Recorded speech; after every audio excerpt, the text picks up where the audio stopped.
shock.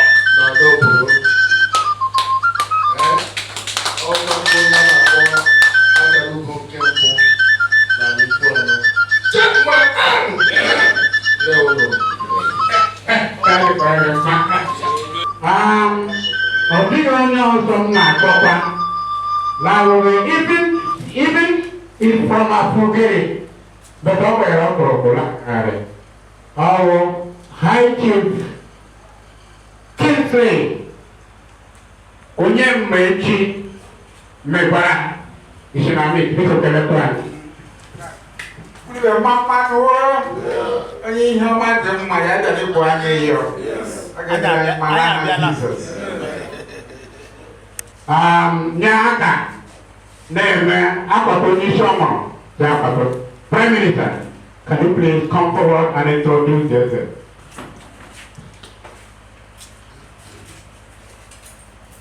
There's a Mama Niwo, Mama Niwo, Mama Niwo.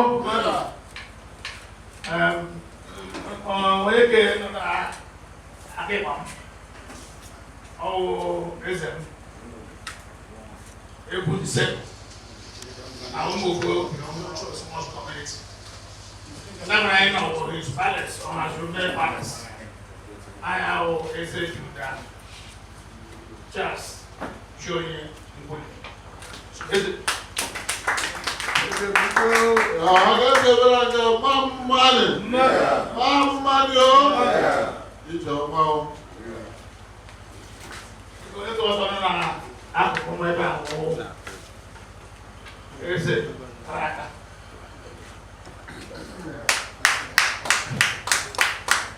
Oh, listen, I have one oh, is it, sir? It'll say, we will. Is it mama? Mama money, I forget my money. Oh, mama money. Mama money. I have prison. The preacher, mama money. We're going to get you wash out. Oh, yeah. And I will say, His Majesty Namdi of the chairman of the Council of National. By the grace of God, the chairman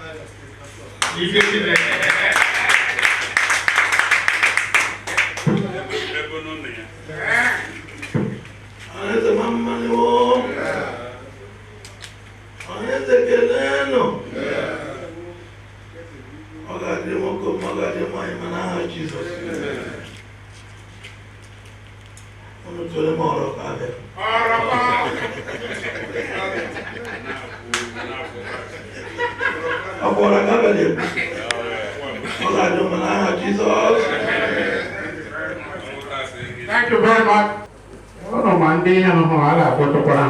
Our High Chief, that is the President General of the Umwe Akugiri Autonomous Community, in the person of High Chief Okechuku Onoha Otundo Umwe.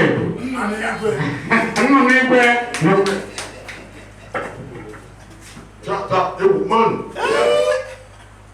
man, oh man, there's a man the chief of the title does a man Jesus. Thank you very much. Because the Kampurumbo, Ndi Ebruko, Ndi Nkwebu Akugiri Autonomous Community, that is calling them now.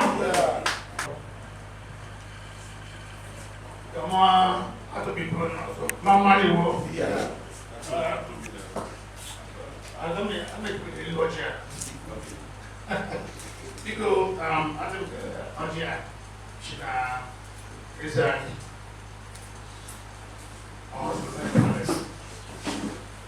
on yes. So, the is a council.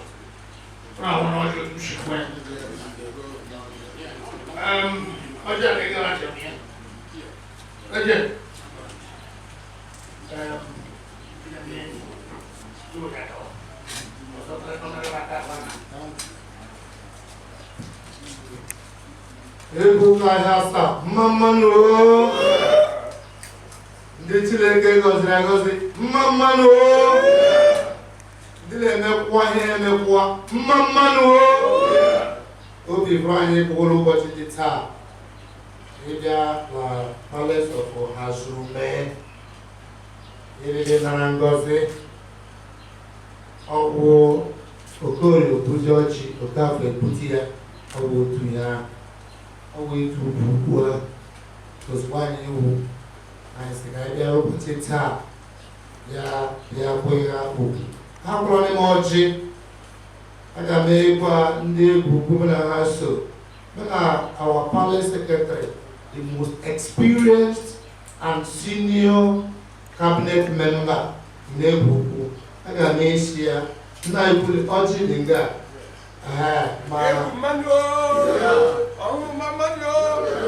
So honor our PRO Anatala plus our President General. Also Gishi Ebuku Wafi also Egawa Unya Amna Pressure KMC Ahaya Esbuma Hego Ambassador, the regent of Mpo Ebu Autonomous Community. High Chief Chijoke Chibokwem Pico Ekoji. Afugri Mamanu Afugri Mamanu Mpo Autonomous Community Anatology. One name for Chief Kingsley Akahara.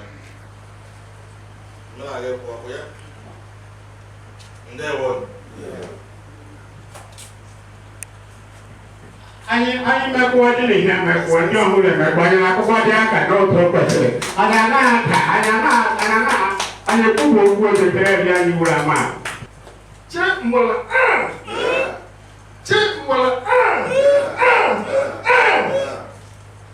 Ndị kwa na fọlọji.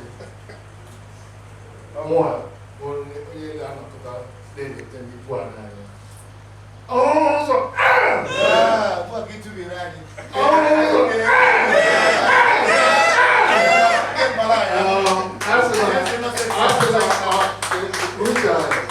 Asị na ọhụụ ụzọ. Chere Ole n'uche ọhụụ na ọhụụ. Ọ bụ ndị kwere na chọọchị. Ka akọwara gị ọchị nọkwa. Ịma edu n'ugbo ọkpara ọ ga ka eji mara ọhụụ ndị chere.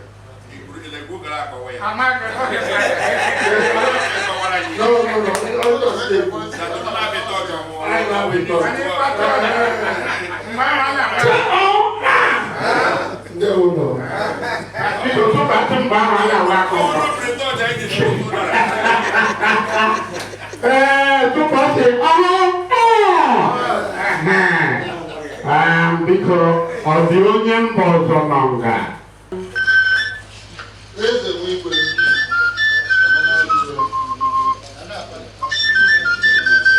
Organizer, Chairman General,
Thank you.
Ebuku. But it doesn't matter, give off Ebuku or give it to the palace secretary. They are young Kwebu Afugiri Autonomous Community, the resident for the autonomous community. That is, the first one is Europe, and the second one is for the autonomous community. Huh? Yes. Engineer.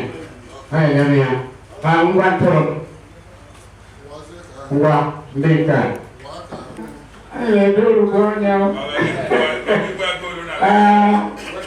Can you know how to do Anna Marako?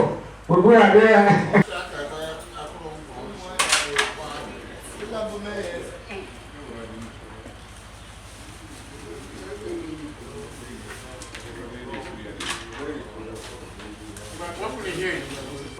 I get the church. If I have Jesus. Baby. Oh, Meso. Onamo. Iko.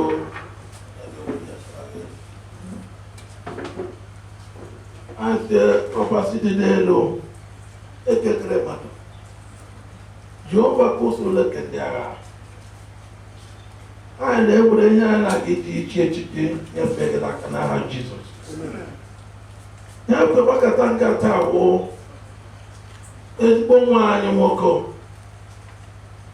And I get you to the preacher. I told him why I go say here, lead Nkala, Oku, Akupe, certificate, Mpara. Yeah, I never would have figured out.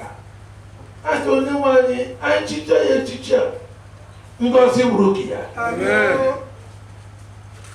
I can teach you chair, your fair and their baka. When I go say that, or you mucho, don't tell him. Oh, yeah, with a tap. Okay, we'll come on the bono. Oh, where get me up? Okay, we'll go. Open Mary, Open the Nero, now Jesus. I told I got you no, not like any there. I told you why. Oh, Mokoma, Jet, Papa said, Bona Hoko,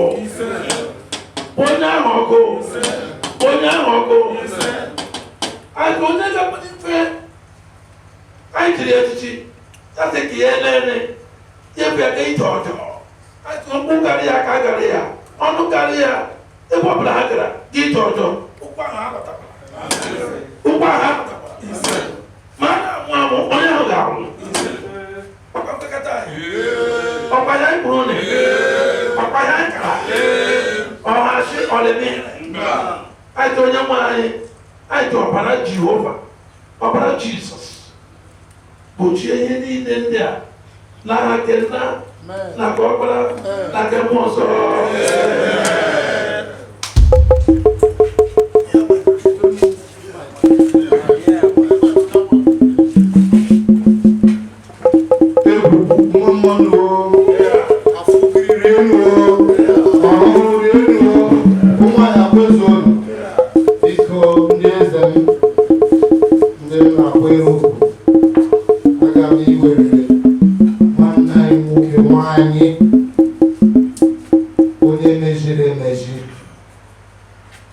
Onye sị ka ala anyị dị mma ụbọchị taa ọ sị ka anyị otuwe ya bịa ya ọzọ aha ọrọkụ agọzichala ya aga m iwere ya nyefee n'aka the traditional prime minister of Ebuku ka o nwee ike kpọrọ gị gaa nye gị eze n'aka. Obi dị anyị ụtọ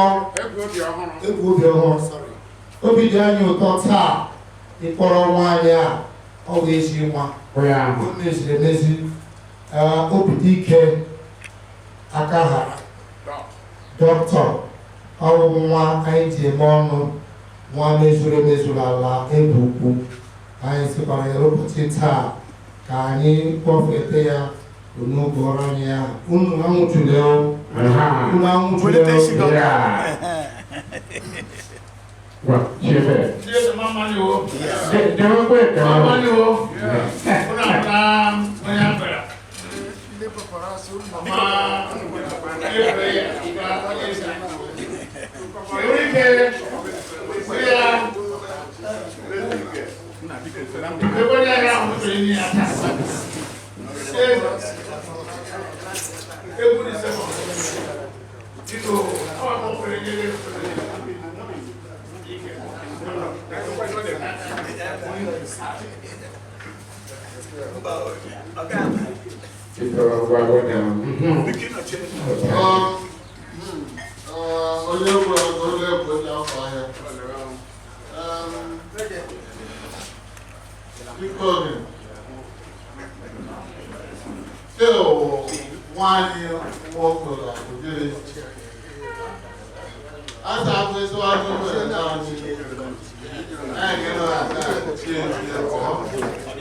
Akahara ọwụ nkwekọta ahụgịrị ọhụụ taa etinye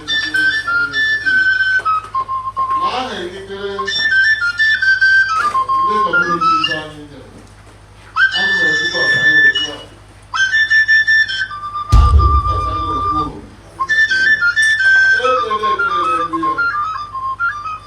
ubi okwu n'elu ya ọ gaghị ịtaghị ọkụ onye ọbụla gị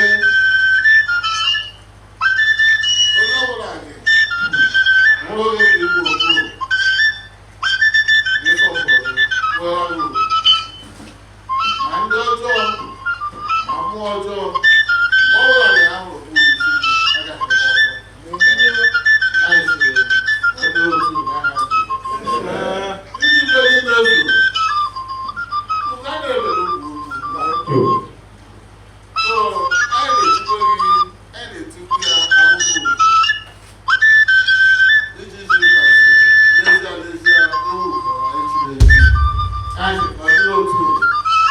n'aha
na social media.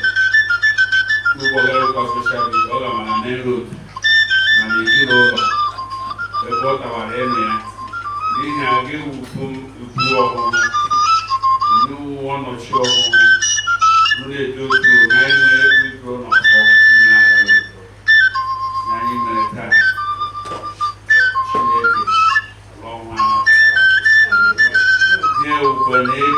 Ke na bata ke le la tile me ba bane ke na ni ro ni ya pa lu ku me ko na le ne ne ande o le ne ni chile ke le ni ya o ta ni no no gba ko po ta ke mo ke kwere anya kwere ku chile ke kwere ku ka ni ka na kwere nya ni ne ki o do nya ni bo ya las o de ko nya ni bo yo pa to ya kama nyani la nata resort ndani menia agala yorulo lo kwa Christmas abia atanya ma le bidori na gi mama ho ota kan shi kere ka pa de na ha Jesus ishige de ka o nya li le du me nye li le du ma nyo ma chine ke di le lo do je mo yi me shi ya o de la la ka yo ba ko ndị kwa ndị ke fuere anya nga ibe ka agaghị gba ọgụ anya ha ekwe fuere agwụ ma anya ọjọọ wa agụọ iwetala enye ngwa ga ma anya ha hajọlata ya dịbe ọ dị iru ahụrụ ọgwụ anya agụọ dị ihe so eze gede duru mgbe ebighị ebi mpe ma ya ọgwụ ekwekele gị eze gede duru mgbe ebighị oge mụ na ọ dị si lọnụ eze anyị lawa ndị ọkụ eze nwere ụlọ so anyị jiri eme ihe owu n'ogewa ndị ihe retirement line nọ uru na-echeta anyị lagoro nọ ọdị ọkwa anyị lere ọkwa anyị ọ lere anyị na-achọ ogedere gị mma otu ihu na amagịla anya Chineke amagịla anya ọ dịghị onye ọjọọ gị nwere ụzọ n'ụcha anyị anaghị ejiri ede ihe ndị anyị wee buga niile dum anyị wee buga efu ayo we go ijira la awela aga wanye ke to sare ade gbe ka jojo me ijibre ni ne de he no wali de mi de ki je wa de ne ji ala awon owo ndi ni ne ya ale ne ma igi di ne de de igi di ne no de go take it through wa de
Thank you very much.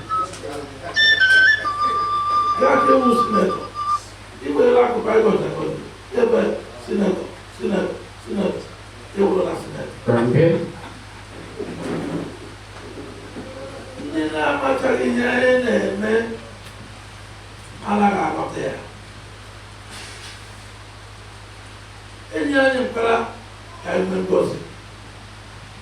And they know what I do. Okay, so try. All they want them to put a hand on this and more. You know, not like on this and more. And I got Chineke. Get an analysis. And I will representative of God here on earth. So, authority of heaven, power from above. So I take it up. Chineke nyere anyị asị ndị eze asị ndị eze Abia steeti asị ndị eze Nigeria onye chi ọ ga-adịghịla mma ị gaghị anwụchu ọnwụ ndị ọjọọ agaghị ahụ gị anyị na-akwa gị mma n'ihi na dị make additional ka Chineke kwadoro ime gị ka ọ pụta ihe taa n'ọma niile dị iche iche elu ka ọ ga-abịa na nke nọ gị na ezinụlọ ihe adị dọkịta ị ga-akpọ ndị a na-achọ aga akwọta ị ga-akwọta akọrọ gị ga-apụta ihe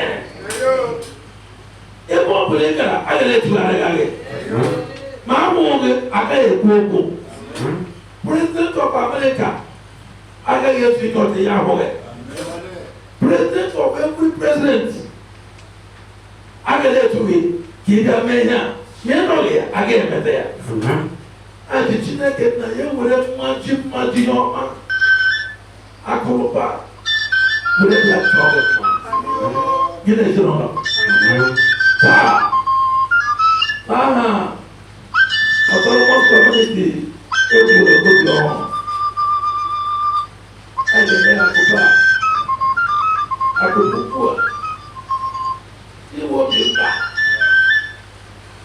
ọ dịghị isi iwe obi mkpa Chineke ndị niile ga-ezi na-egboro ndị mmadụ mkpa ha niile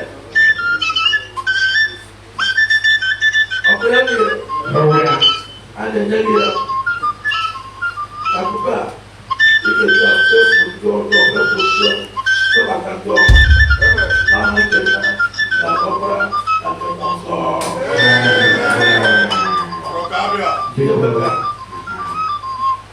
anyị nọ na kem kawo ije a lebọrọ ya aka ọ bụghị ka mmadụ onye ọbụla tụrụ ya aka ukwu ụka ọ na-erute ịsụọ ya la ụta anyị si sụọ otusa adị ụmụụka ọbụla nwaanyị ọbụla ịhụ ya ịnọ ma ọ na Amerịka ma ọ ebe ọbụla ịnọ mụrụ ọhụụ ma ọ na-abịazi ma ọ na Naịjirịa ma ọ na Europe ebe ọbụla ị gara iji gbara iji ewere ya elu ga-ekwuchuka ga-asụọ ya otu otusa ọ dị ihe ga-efu ya taa ka ndị ọhụụ on behalf of ndị egwu obi ọhụụ oke ikpeazụ na redio ịga skuul ọrụ anyị egara iji tasị gara ya wụ asambodo ga-aga apprenticeship enwerecha ọrụ ahụhụ asambodo ịbụ na elekshọn a na-emekwe ewuru gọvanọ wụrụ prezident wụrụ sinetọ a na-ejeghị ya na-akpọdo so taa kewe ji isi gosipụta gị bụ nwanyị Chief Richard Obidike Akahara anyị chizere echichi taa anyị chikwere gị wụ obi mba nsogbu ya na obi mba ọzọ obi mba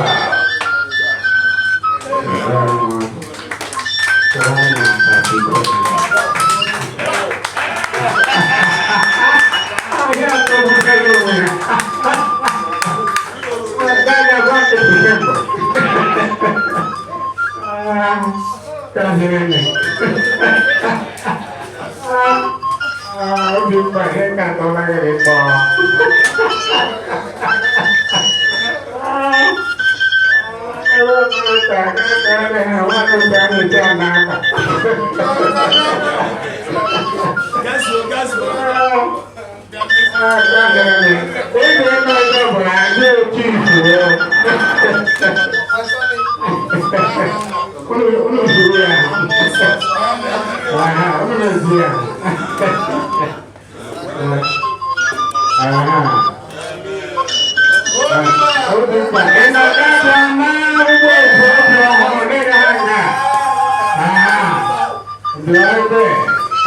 lagi gaji ini kita hadir nama laka hijile mana kabinet.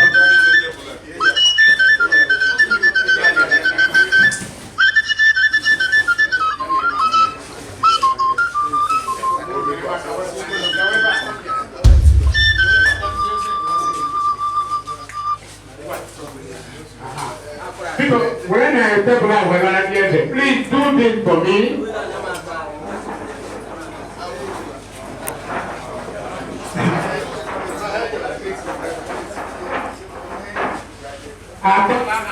Em nói là có cà phê à? Em không có chút. I like that. Eso es bueno.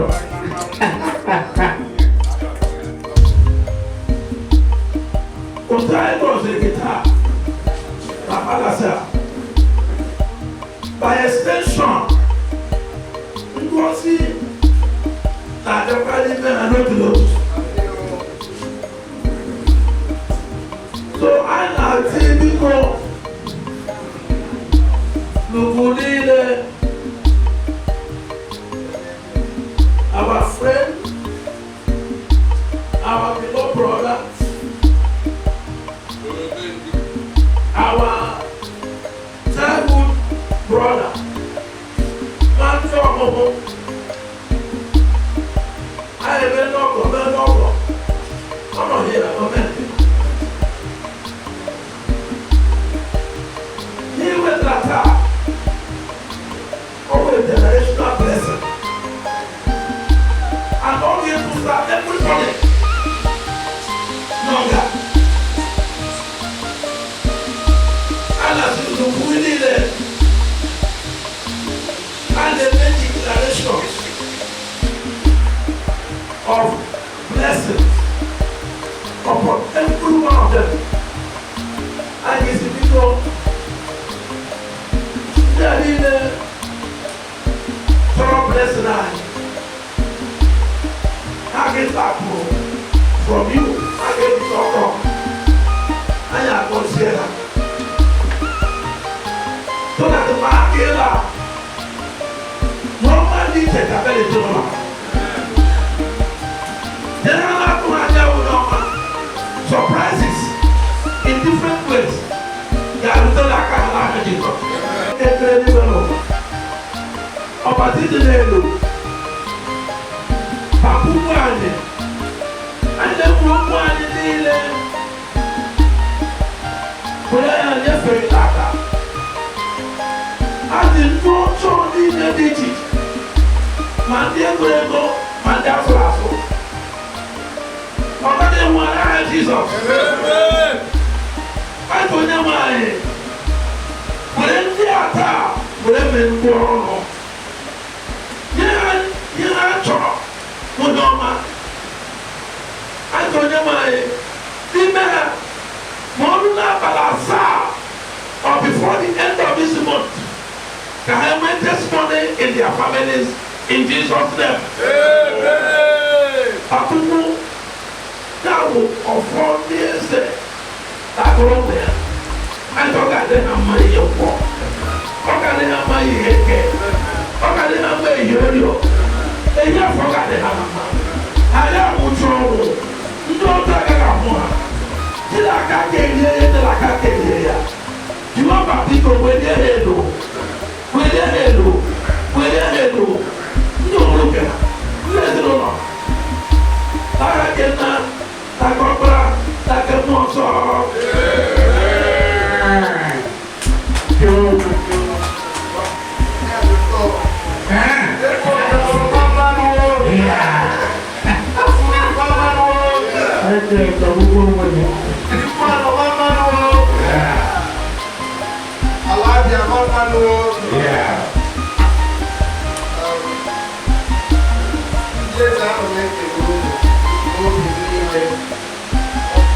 My family, first and foremost, in the name of my maker and creator, David, and young, the great Richie,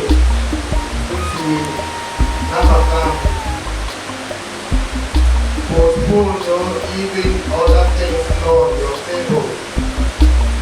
put aside all your busy schedule and accommodate us today. We are grateful. I am grateful. And I make a no. And I make a day. The regent of Ebuku, Chifibokwe, my uncle Namachitanya, my father, late of Blessed Memory. I chief raised into the palace secretary of Ebuku. Let's go there, one day more today, the regent of Akahara,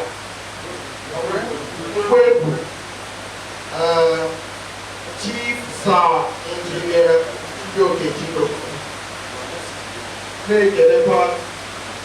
my brother, Royal High Chief, Kingsley,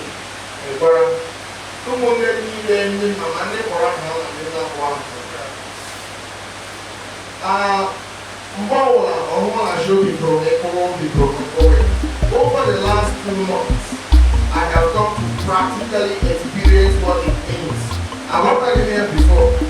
I will be smile along with joy to the point that I just say post. So Obi Bromego in the true sense, practical sense, and in the physiologic sense even of the word. I am so delighted and happy and grateful for the honor. I understand the charges and the responsibilities that come with this honor. I accept this role because even before this demonstration of love, of recognition, it has already been ordained by God based on the profession that I chose and how I have lived my life. And I thank God today that heaven is rejoicing and earth is rejoicing because my people are happy. I'm make it thank you. People really not do that.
Jesus Christ for you.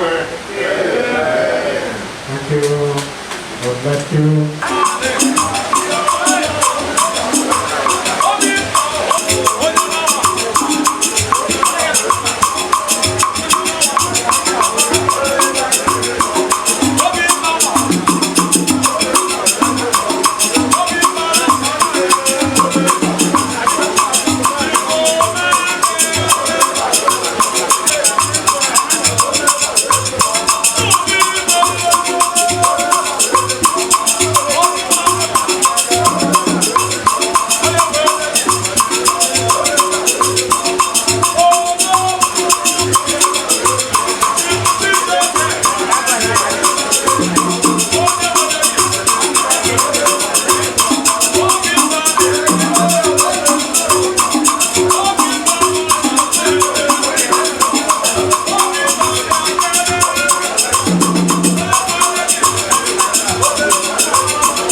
I hope I don't Started the job for the following the retired now.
aha m dịka isi jụọ m bụ High Chief Kingsley Chukwunenye Igbokwe, the Regent of Egwukwu Afugiri Autonomous Community.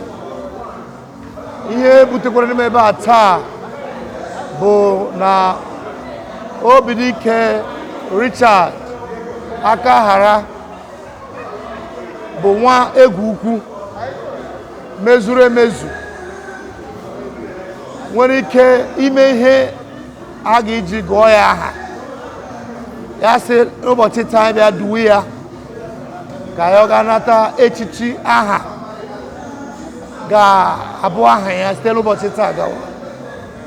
Ọ ya ihe anyị duwere ya na-aga ebe Eze Charles Ngwuli Chionye, ebe anyị si na-alọta ebe echiri ya echimechi, gụọ ya aha Obimba of Egwu Obi Ọhụrụ Afugiri Autonomous Community. Anyị alọtakwala anụ iduru ilu atụ ụlọ na ihe ọṅụ na ihe udo na ihe obi ụtọ, izipụta na obi dị anyị ụtọ dịka ndị nwe ya anyị ịkpọrụta ihe ụlọ.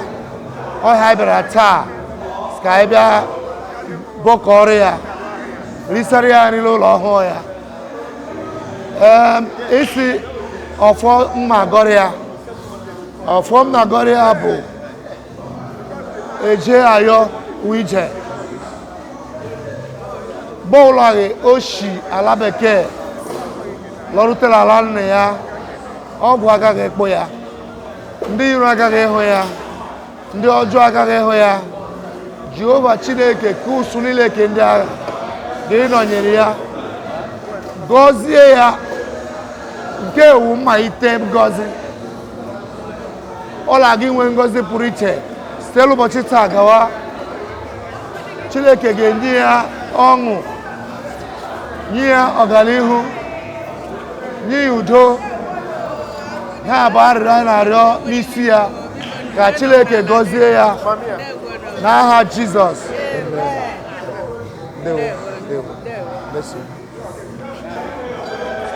Ọnwụ anyị Chineke gọzirila agọzi, onye nwere obi ime ihe, o nwere obi ime ihe ọma.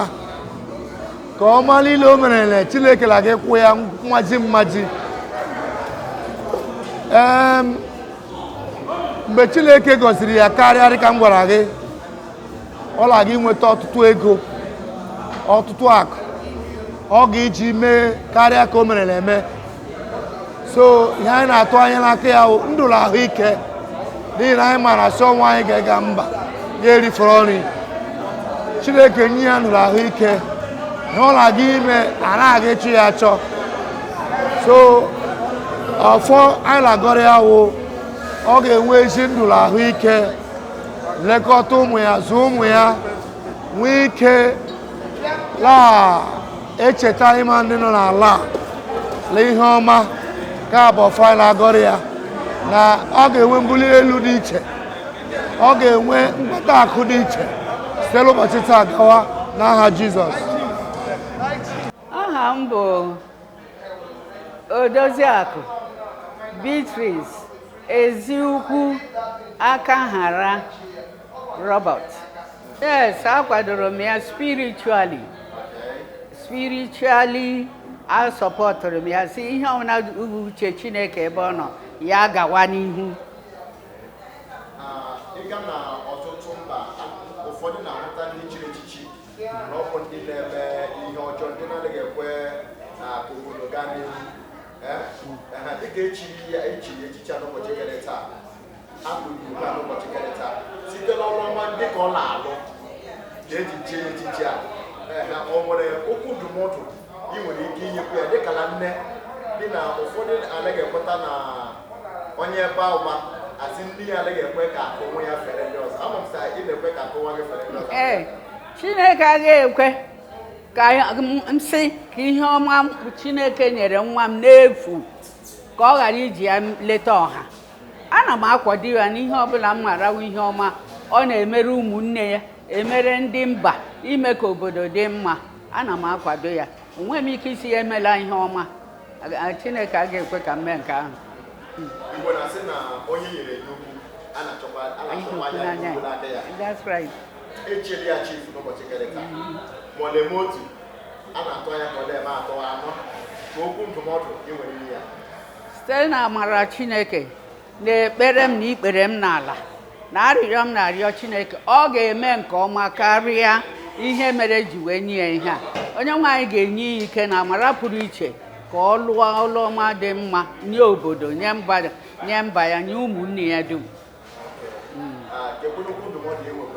okwu ndụmọdụ m nyere ya bụ echiche echiri ya ndụmọdụ m bụ na ọ gaghị eme ka o nwee okomoko n'ime ndụ ya ọ ga-emekwa ka ọ dị humble tụkwasị Chineke obi rịọ Chineke amara n'ihe ọbụla ọ na-ezube ọ na-aga ime ka o buru ụzọ chọọ ihu Chineke ọ ndụmọdụ ya ọ wụghị ndụmọdụ mmadụ ma ọ ihe mmadụ ga-eme ndụmọdụ m na-enye ya bụ n'ihe ọbụla ọ na-eme igbere ya ruo ala lekwasị onye nwaanyị anya rịọ ya ka o nye ya ike na amara na ezi uche ọ ga-eji mee ihe kwesịrị ka o mee. Thank you.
aha m His Royal Majesty Eze Builder Charles Chionye Ngwuli, Egwu 2 of Egwu Obiọhụrụ Afogiri. Onye ichiri echichi n'ụbọchị kere taa, ka ihe hụtara ndụ ya tupu ga-eche ya echichi? Aha hụrụ ya ọ dị ka ugo a na-ebele okwu. Ihe dum o merele ndị ebe ka anyị, ndị Afogiri, ndị ọhụhụ, adịghị otu anyị si agụchi ya. Ọ ya ihe mere na ịhụ ahụ ya agụrụ ya obi mba ma ihe ọ pụtara. Onye dị mba n'obi. Anyị dị mba n'obi bụ because ile emere ha ihe kwesịrị imere ha. Ọ bụ onye na-abụ ya ejide ya dofee ha azụ. Ọ bụ onye gbasara aka ya. Ọ ya ihe eji kpọ ya obi mba. Ndewo. Igbo na-asị na onye nyere ihe ukwu a na-achọkwa ihe ukwu n'aka ya. Dịka echili echichi a n'ụbọchị gara taa, and ejikwa m aka na a na-achọkwa ihe ukwu n'aka ya. Ebe the community nọ individually, ka okwu ndụmọdụ ị nwekwara inye ya. Asị onye anya si ka jisie ya ike, ọ bụghị ọ pụtara onye ahụ na-eme ka ọma. Sayensị aka o ji ejisikwa ya ike. Chineke anyị na-amụba akụ na ụba, ọ ga-enyekwa ya ka ọ ga-eji mee karịa. Ka ọ dị. Ndewo.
I'm from this place.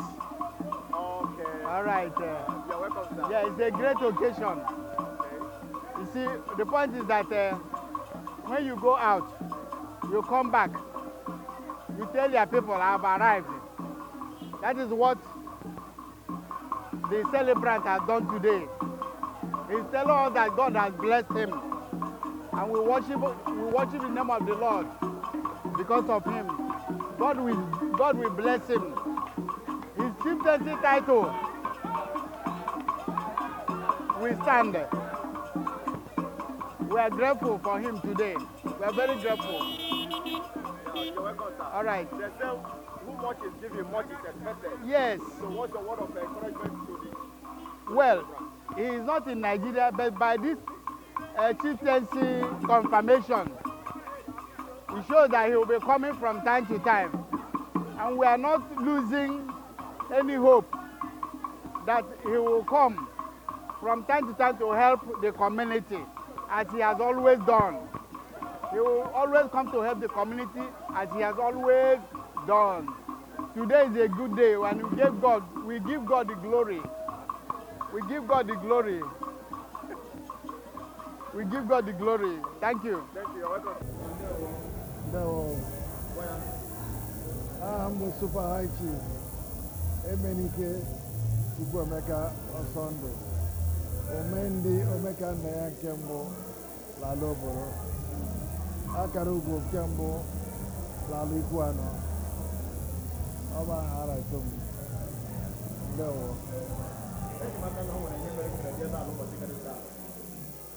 Ọ eziokwu. Ya njikwu ya bụ enyi m nwoke Dr. Obi Akahara. Today ka etiri ya chief. So ya sị m ya na chief ekwe m sị m mụ bịa na ngara ya. Pụta abụkarị m onye ikwu anọ. Ọ dịghị ihe m ga-agwa ya ọ na-eme eme mbụ. Ọ dị mbụ na-eme eme. So onye na-eme eme ọ dịghị ihe na-agwa ya karịa isi ya jisi ike na-eme karịa. Because ọ na-eme a na-egbu achara n'afa. So ọ ga na-eme karịa. Ọ dị ndị a na-agụ mme karịa. Ịhụla n'ebe anyị nọ. Ọ okorobịa tocha ya echere ibe ya ha na-abịa. Ige ntị n'ala gị na-anụ igiri okwu ha na-abịa. So ya bụ ime karịa ka ọ dị.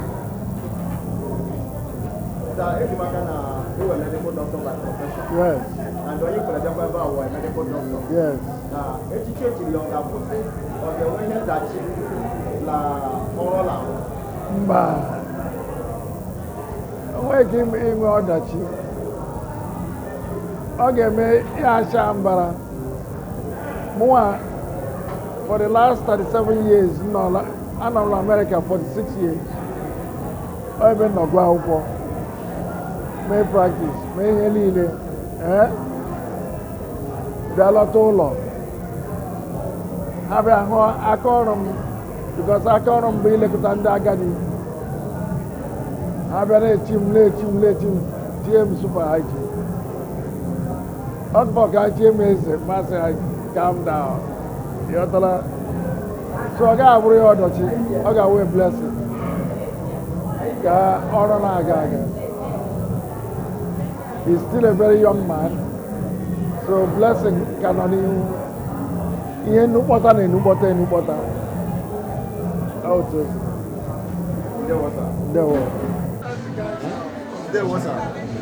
Ndewo my brother ezi mmadụ. Aha m High Chief Sir Chijioke Chikwekwem. I'm the regent of Nkwegu Autonomous Community, Afugiri.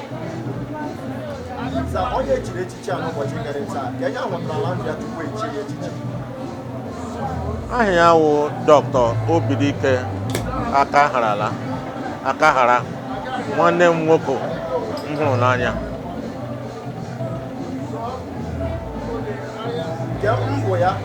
Na ime obodo community individually ihe mere unu ji họpụta n'ụbọchị kere taa chịkwa ya echichi.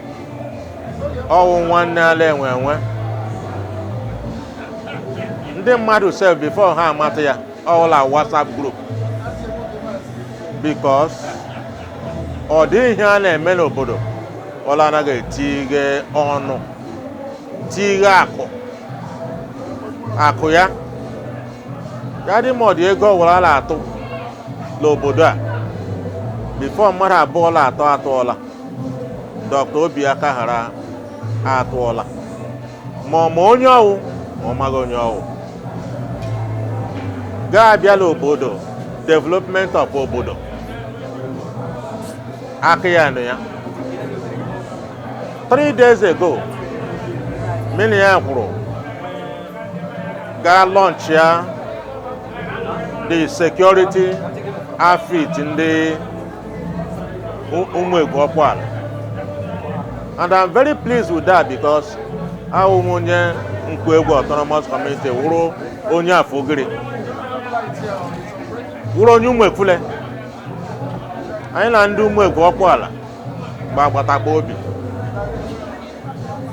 Security is a joint effort between ụmụekwule and ụmụegwu ọkpụala and I'm happy about that. Anyị edufula ya ahịa ọ fụtala ahịa ọ ga-aga ịla alọta obodo ya yohuola obodo ya nọdụrụ ụlọ ya ndị ụhụ ha ndị ụmụegwu ndị mba ọzọ ga na-abịala ụlọ ya la-abịa ahụ ya la-akọkwara ihe na-emere ebe ụhụ ọ ga-ilesi nga ahụ na-enye aka la mmepe obodo and ugbu a ndị mmadụ la-amata ya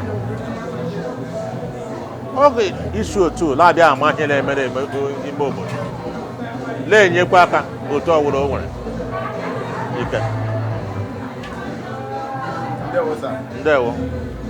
Okay, good.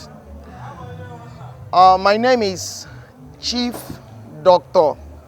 Obidike Richard Akahara.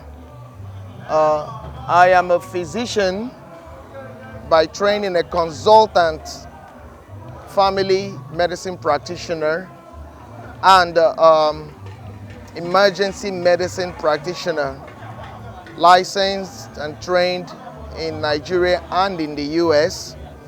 And I also hold licenses in the Caribbean, Trinidad and Tobago as a consultant physician, and I also hold licenses in Canada.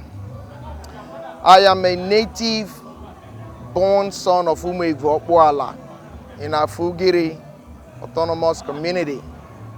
And today I was honored to be conferred with a chieftaincy title.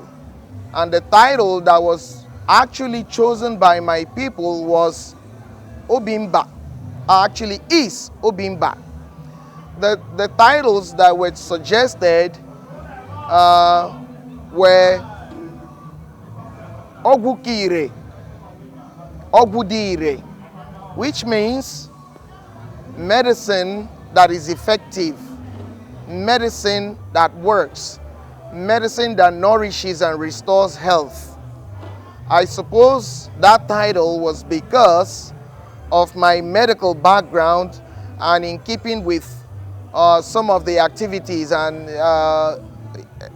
events and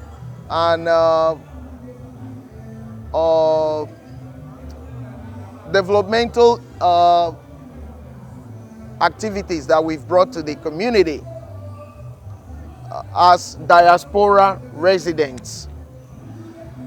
However, an alternate title was also chosen by my people or suggested. That title is Obimba, and it literally translates to the heart of the community. I believe that this is in recognition of the effort that the diaspora community, not just me, but our sons and daughters in diaspora, the United States, the European Union, which includes, of course, Spain, England, Germany, Holland, what have you, Asia, and all that we have come together as a community to do for our people. I will cite a few examples, and these examples are not, they are not limited to these events.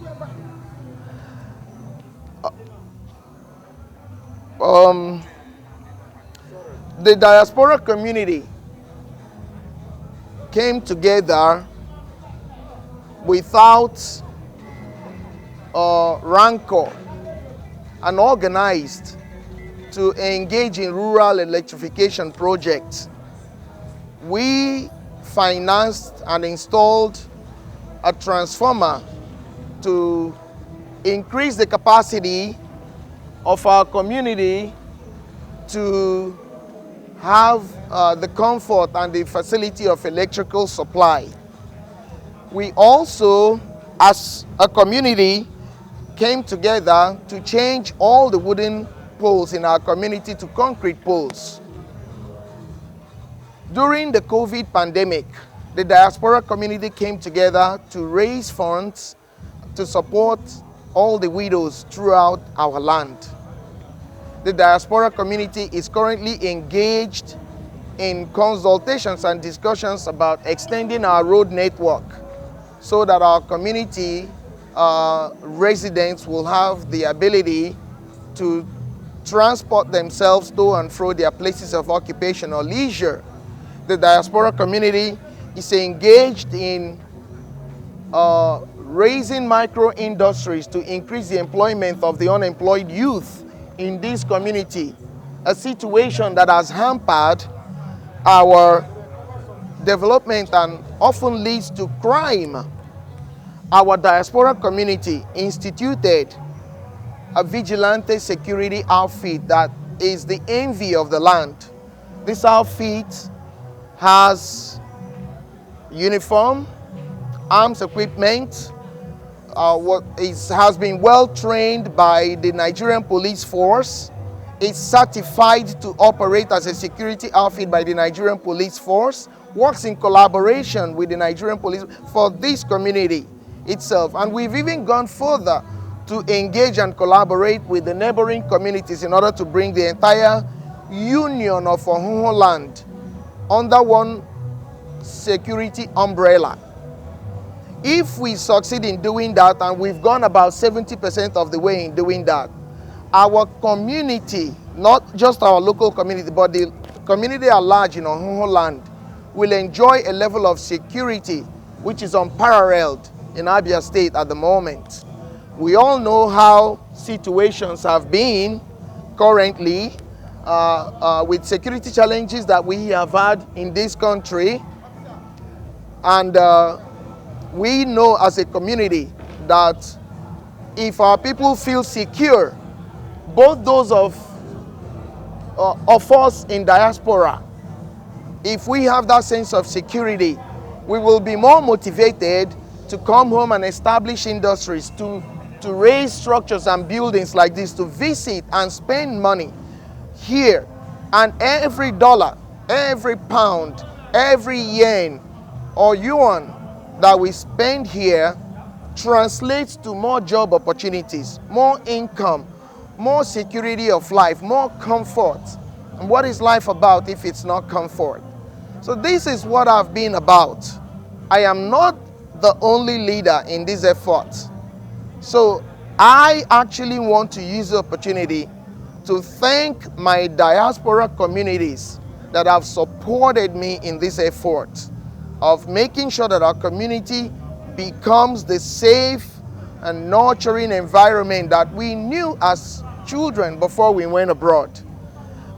We have leaders across all cadres and walks of life, from the ecumenical, religious, legal, medical, philosophical, what have you, industrialists. For instance, one of our sons is Chief Konak, Chief Kenneth Ukago, who started the Konak Foundation.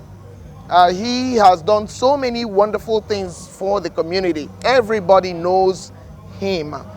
And I believe, based on personal conversations and interactions, that it draws its inspiration from those of us who have also committed to the same vision that he's committed to. We have Reverend Nkemo Kore, who is an anointed man of God, but who devotes most of his time to community activities and philanthropy. We have our elders, Professor Ahanono, Professor Douglas Adibe, and we lost recently one of our stalwart members, the first daughter of Dr. Michael Ihono Karopara, who was the first premier of Eastern Nigeria. She was our leader. She was a patroness of our organization. She led by example. She gave her time, her money, her passion, her strength towards the sustenance of this movement that we have started. And because of her and others like her, people like myself have devoted this time to these activities. So I believe that in recognition of these efforts, the community decided to honor me immensely beyond and above my wildest dreams with a chieftaincy title. I did not plan for this.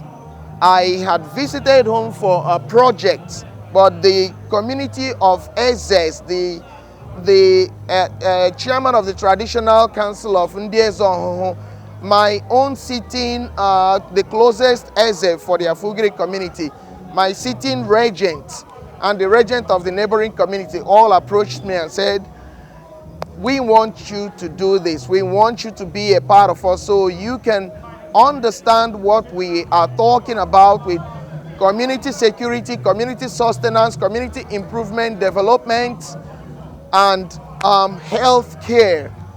So we want to have these conversations and want you as part of it so that you can take these messages back to our people over there and ginger them to come home and support.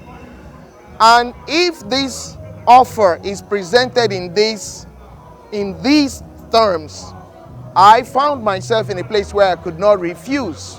So I accepted with humility, but with also joy. And I have to say, I am absolutely blown away. I am suffused with joy. I am happy. I've never been this excited before. I feel like a new bride. I feel like a new husband. And I've been informed that something similar will happen in December, and I look forward to that. My only regret is that my wife, my beautiful, wonderful wife, Mrs. Ugudia Kamati Akahara, who is a foreign-born citizen of Trinidad and Tobago, is not here with me today. This is the only setback. I made it clear to the council that I would have loved her to be part of this celebration because without her support, I would not have done this project. She's not from this country, she's not of this community, she doesn't speak our language, but she gave her heart, her soul, her money, her husband, her family towards the edification of our community and the planting of a project of this magnitude here, a land that is not her land. So she planted her flag with me, and I have planted my flag with her. And I am a little disappointed that she's not here with me to share in the honor and glory and joy. But I look forward to when we return, if God spares life, that I know she'll be here with me, and it will be a marvelous thing. So I'm happy, and I'm very, very happy and excited, as you can see. I could go on and on and on, but I will take a breath here and allow you to ask your questions. Thank you. You're welcome, sir. Thank you. Lakan Kozo, you have said it all. But Ndibo na say na onye nyere nyuku ana topa nyuku na ake ya. You have said it all, sir. Oh yeah. Oh yeah. O nwere ọtụtụ ndị ihe a na-agụ agụ. Ịnọkwala position a Chineke kwukwere gị n'ụbọchị kere taa. Kee okwu agbamume ị nwere ihe ndị dị otu a. Good. Thank you. It's an important question. I have a lot of friends who are from different communities in Igbo land. One of my most interesting friends is an engineer. who's from Anambra State, and who tells me that as an Ozo, which is almost equivalent to what has happened to me today, you cannot do anything but tell the truth at every opportunity and give good advice. I admire that and I want to live by that. I would like to end this conversation with a vote of thanks, and I would like to be reminded, because on such an exciting day, it is so easy to forget a whole lot of things. So please remind me to give a vote of thanks, because there are people who fought and struggled for me to stand here today to accept this honor, and I'd like to mention them. They are so important to me. However, your question deals with what advice do I have for our youth, our people. My advice is pretty routine, mundane, basic. Everything is hard work, regardless of how you define hard work. It is hard work, suffused, covered by God's grace. You seek truth, you seek knowledge, you speak truth, and you work hard. And with God's grace, constant prayer, constant surrendering of one's self to God's leadership, guidance, and grace, a lot of things are achievable. People say, what do you mean by hard work? Do you mean I have to study to the highest level? The response to that is a very simple thing. Whatever your hand finds to do as talent, do it to the best of your ability. Do it to the utmost. If you are a videographer, an events coverer, or just like you are, seek excellence. Constantly refine your method. Study, look at other images. How are people doing this? Copy that. Emulation is the sincerest form of flattery. Look at the best, strive to be the best. There is no profession or no skill that is superior to the other. It is what you make of what talent God has blessed you with that determines what you're going to be. So I would say hard work. Then faith and the grace of God will recognize your hard work and take you to heights that you never imagined. So my advice is hard work and pray for the grace of God. Speak the truth. If you're speaking the truth, you're not going to engage in crime. You're not going to engage in looking for somebody to hurt, to take from, to steal, to kill, to cheat. All those things carry negative karma. You may not, those are short-term benefits, long-term loss. Short-term gain, long-term loss. So I'll say the road may be a little narrow, maybe a little rough, maybe a little tight, but you work hard, you pray hard, you identify what you're good at, and you aim to be the best at it, the best at it. If it is cleaning gutters, be the best. Find innovative ways of cleaning gutters. If it's rearing animals, be the best. Find innovative ways of rearing animals, animal husbandry, agriculture. Whatever it is that your hand finds to do it to the max. And allow the grace of God to carry you to heights unforeseen and unimaginable. You're welcome, sir. Absolutely. I wanted to give a vote of thanks. My bosom brother, elder brother, and friend is the regent of the neighboring community of Akahara, Chief Engineer Sir Chijoke James W. Chikwekwem. He's the regent of Akahara, Nkwegu Autonomous Community. He started this journey. I have known him for years, over 14, 15 years. He's never given me bad advice. He's retired now. He retired at the top level of the Chevron engineering folk. He's a very wealthy man and a very kind and generous man. This honor today would not have been possible without his support, without his advice, without his recommendation. I, of course, would not have even taken it if he had said, forget about it. But he encouraged me, he pushed and prodded. As a matter of fact, this building is here today because of him. He forced me to, I bought this land, what, 5, 6 years ago. I had no plans of building it.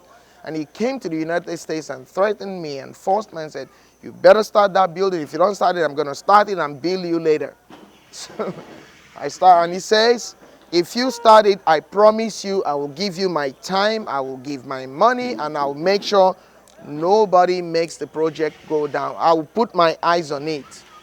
Ihe mmadụ ihe mmadụ, ihe onye ọzọ ihe onye ọzọ. But Ola, this compound, this house, I want to use this opportunity, wherever this image or video will go, to say that it is dedicated to him and him alone. My wife designed and put everything in place, but that man made this dream true. He corrected every defect, he suggested things that worked, he stood by me with the wealth and weight of his authority as a community leader and as a wealthy man. And he held me up when my hopes went down. When I got angry, he supported, and he did everything to make it possible. So my wife and I have agreed and decided that it is only appropriate and proper that we dedicate this building to him. And I want to use this opportunity to thank him from the bottom of my heart for being a good brother.